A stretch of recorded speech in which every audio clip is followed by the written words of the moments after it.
Bonjour, nous sommes sortis de notre jardin du patrimoine.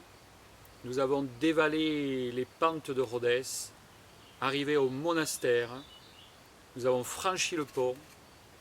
Et puis, arrivé au café Le Monas, on laisse sa voiture où on prend son vélo, son chien, ses rêves, son cœur. Et puis, on attaque le bois de la Youle.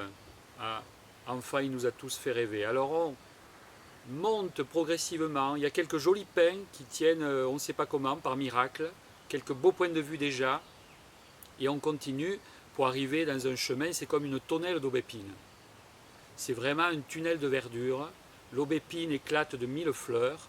On entend déjà les moutons qui grelottent de leur petite sonnaille. Et puis on arrive presque à la lumière, comme si cette campagne accouchait comme ça d'un grand champ de banocre. Et puis on voit comme une banderille, une pointe. C'est l'émetteur qui est planté comme ça pour nous servir de repère.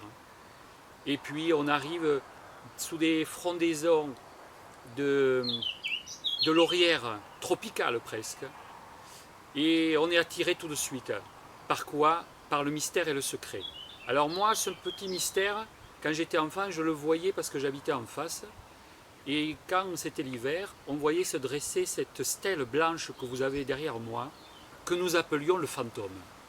Et quand mes jambes ont été plus longues, je suis allé à la rencontre du fantôme, et c'est un petit cimetière qui évoque la mémoire d'une famille, les Bouloc, liés aussi au peintre ruthénois Tristan Richard, grand peintre, portraitiste.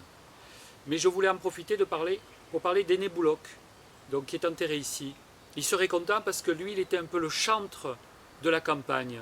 Il a sorti un ouvrage qui s'appelle Les Pagesses, qui parle de ces grands propriétaires terriens, des problèmes de ferme, de foncier, de transmission, mais aussi il a fait une étude de mœurs. C'est à la fois un roman et une étude qui a été primée par l'Académie française, traduit en anglais en 1909, et je voulais à côté de lui vous en lire un passage.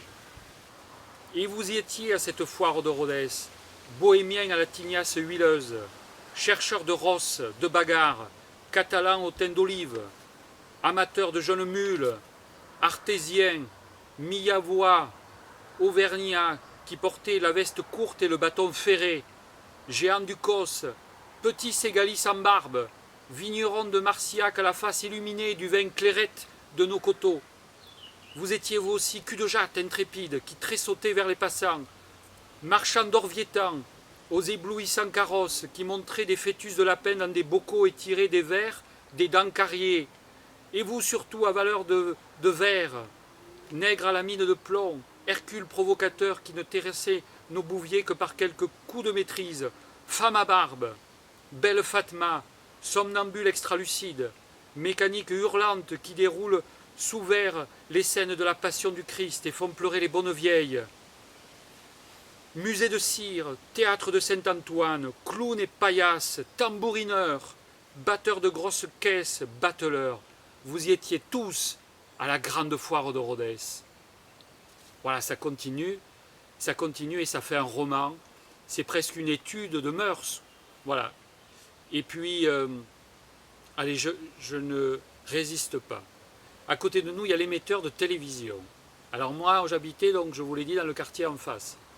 Et quand notre télé était en panne, ma mère me disait « Attends, ça va être réparé parce que je vois la petite voiture du réparateur. » Et effectivement, de notre balcon, nous voyions avancer la petite voiture du réparateur jusqu'au relais, je vous parle de l'hiver, hein, et quelques temps après, une heure après, la télé revenait, la magie de la télé, de la petite boîte. Merci de cette petite sortie avec nous, à bientôt pour d'autres aventures.